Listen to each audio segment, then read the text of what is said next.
بسم اللہ الرحمن الرحیم الحمد للہ رب العالمین والعاقبۃ للمتقین والصلاة والسلام علی سید الانبیاء والمرسلین اما بعد فاعوذ باللہ من الشیطان الرجیم بسم اللہ الرحمن الرحیم قال اللہ تبارک و تعالی فی القرآن المجید فصل لربک وانحر صدق اللہ العظیم و صدق رسولہ النبی الامین الکریم اما بعد فاعوذ باللہ من الشیطان الرجیم بسم اللہ الرحمن الرحیم۔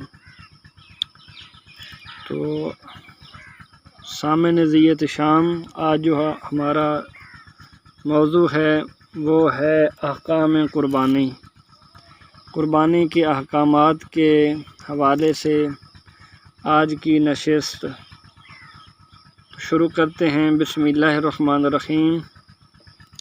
اللہ تبارک و تعالی نے سورہ الکوثر شریف کے اندر ارشاد فرمایا ہے، فصل لربک وانحر، اے محبوب صلی اللہ علیہ وسلم اپنے رب کی نماز ادا فرمائیے اور قربانی کیجیے۔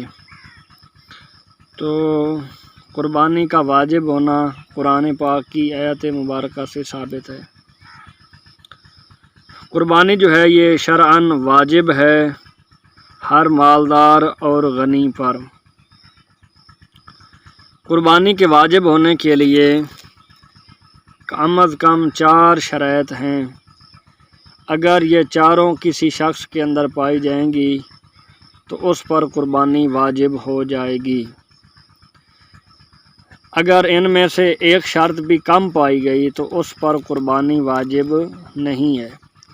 اگر وہ شخص ان شرائط کے پائے جانے کے علاوہ بھی، یعنی اس کے اندر یہ شرائط نہیں پائی گئیں اور لیکن پھر بھی وہ قربانی کرتا ہے تو اس کی قربانی جو ہے وہ نفلی قربانی کہلائے گی۔ تو پہلی شرط جو ہے کہ جو بندہ مسلمان ہوگا اس پر قربانی واجب ہوگی، یعنی اسلام لانا قربانی کے واجب ہونے کے لیے ضروری ہے، مسلمان کے اوپر قربانی واجب ہے۔ دوسری بات یہ ہے کہ وہ شخص جس پر قربانی واجب ہے اس کا مقیم ہونا ضروری ہے۔ مقیم سے مراد وہ حالت قیام کے اندر، مطلب اقامت کی حالت کے اندر ہوگا اور وہ مسافر نہیں ہوگا۔ اگر تو وہ مسافر ہے تو پھر بھی اس پہ قربانی واجب نہیں ہے۔ یعنی پہلی شرط مسلمان ہونا اور دوسری شرط مقیم ہونا، مسافر نہ ہونا۔ تیسری شرط ہے مالک نصاب ہونا۔ مالک نصاب سے مراد ایسا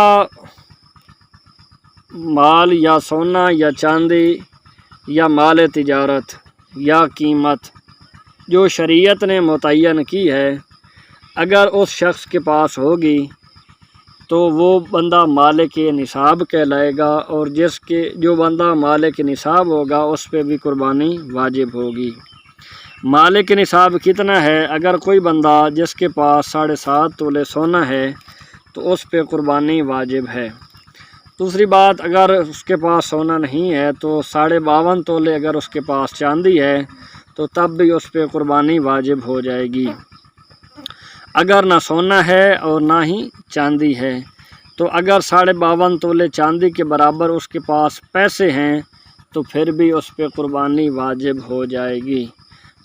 نہ ہی اس کے پاس سونا ہے، نہ ہی اس کے پاس چاندی ہے، نہ ہی اس کے پاس قیمت ہے، لیکن اس کے پاس مال تجارت ہے، اپنی تجارت کا مال ہے، یعنی ضرورت سے زیادہ، تو وہ اگر 52.5 تولے چاندی کے برابر ہو جاتا ہے تو پھر بھی اس پہ قربانی واجب ہو جائے گی۔ یہ تیسری شرط تھی۔ چوتھی شرط جو ہے اس کی وہ ہے بالغ ہونا۔ اگر وہ شخص نابالغ ہے، باقی 3 شرطیں اس میں پائی جاتی ہیں، مسلمان بھی ہے، مقیم بھی ہے، مالک نصاب بھی ہے، لیکن بالغ نہیں ہے تو اس پہ قربانی واجب یا لازم نہیں ہے۔ اس سے اگلی بات یہ ہے کہ قربانی کس وقت کرنی ہوتی ہے۔ قربانی کا جو وقت شریعت مطہرہ کی طرف سے متعین ہے وہ ہے 10 ذی الحجہ کی صبح سے لے کے 12 ذی الحجہ کی شام تک جب بھی وہ قربانی کرے گا تو اس کی قربانی ہو جائے گی۔ بعض حنفی علماء نے رات کو قربانی کرنا جو ہے یہ مکروہ قرار دیا ہے، وہ اس وجہ سے کہ پچھلے دور کے اندر جو روشنی تھی اس کا مناسب انتظام نہیں ہوا کرتا تھا، اس بنیاد پہ کہ ہو سکتا ہے کہ اس کی ذبح صحیح نہ ہو، تو اس حوالے سے یہ عمل مکروہ قرار دیا گیا تھا، لیکن قربانی پھر بھی ہو جاتی ہے۔ ہاں، آج کے دور میں اگر رات کے وقت اگر لائٹ کا روشنی کا مناسب انتظام ہے تو پھر بھی جو ہے وہ رات کو بھی قربانی ہو جائے گی۔ اس سے اگلی بات یہ ہے کہ قربانی جو ہے وہ یہ کن جانوروں کی کرنی ہوتی ہے، تو جو حدیث مبارکہ میں آئے ہیں وہ 3 طرح کے جانور آئے ہیں۔ پہلا ہے اونٹ، دوسرا ہے گائے اور تیسرا ہے بکری۔ اونٹ جو ہے اس کے اندر اونٹنی بھی شامل ہے، اونٹ بھی شامل ہے۔ گائے کے اندر بھینسا بھی شامل ہے، بھینس بھی شامل ہے اور بیل بھی شامل ہے۔ بکری کے اندر بھیڑ بھی شامل ہے، بکرا بھی شامل ہے، دمبا بھی شامل ہے۔ اچھا، اب ان کی عمروں کی طرف آتے ہیں۔ اونٹ کی عمر جو ہے یہ کم از کم 5 سال ہونی چاہیے، اونٹنی کی عمر بھی 5 سال ہونی چاہیے۔ اگر کوئی کسی نے گائے کی قربانی کرنی ہے، بیل کی کرنی ہے، بھینسے کی کرنی ہے اور یا اس نے جو ہے وہ بھینس یا بھینسے کی کرنی ہے، مطلب ان 4 چیزوں میں سے گائے، بیل، بھینس یا بھینسا ان میں سے کرنی ہے تو ان کی عمروں کا تعین جو ہے وہ 2 سال کم از کم ہے۔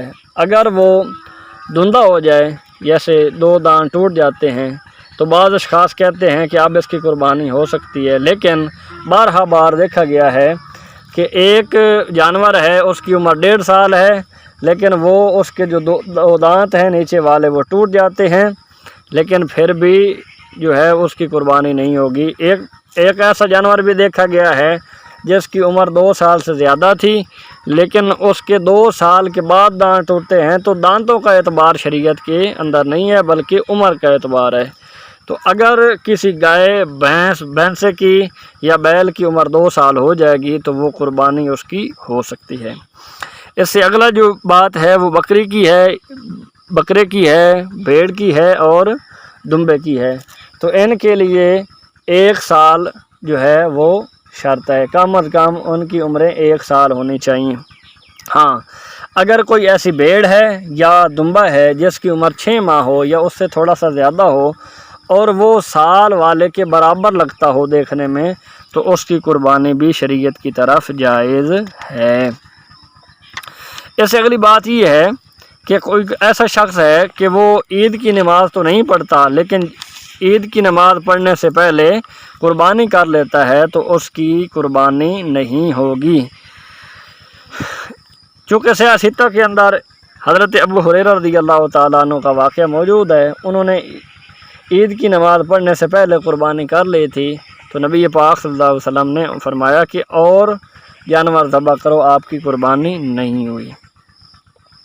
قربانی جو ہے یہ مخصوص جانوروں کی ہوتی ہے جو قرآن پاک کے اندر اور حدیث مبارکہ کے اندر صراحتاً بیان ہو گئے ہیں، اور جو میں نے پہلے بیان کر دیے ہیں یہی جانور ہیں، یہ مخصوص جانور ہیں۔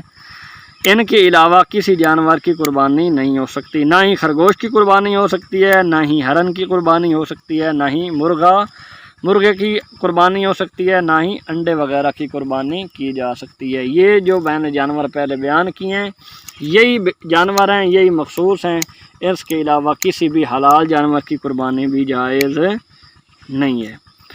تو قربانی کے جو درجے ہوتے ہیں یہ 3 درجے ہوتے ہیں۔ آخری بات انشاءاللہ آج کے لیکچر کی، ایک ہوتی ہے اعلیٰ قربانی، ایک ہوتی ہے اوسط قربانی اور ایک ہوتی ہے ادنیٰ قربانی۔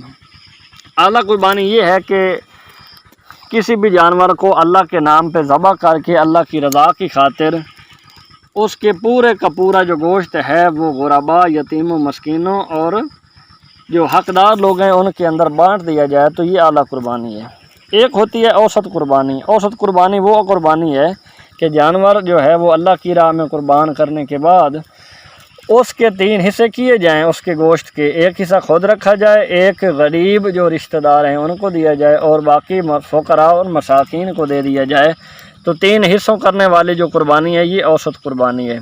ادنا قربانی یہ ہے کہ جانور ذبح کیا ہے اور خاندان یا کنبہ جو ہے وہ اس کے افراد زیادہ ہیں، اور وہ شخص جو ہے وہ 3 حصے نہیں کرتا بلکہ وہ سارے کا سارا گوشت گھر رکھ لیتا ہے، تو اس کی قربانی بھی ٹھیک ہے، درست ہے، لیکن یہ قربانی کی ادنا قسم بنے گی۔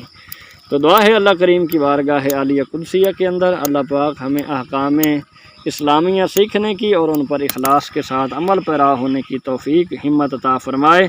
وآخر دعوانا ان الحمدللہ رب العالمین۔ الصلاۃ والسلام علیک یا رسول اللہ وعلی آلک واصحابک یا حبیب اللہ۔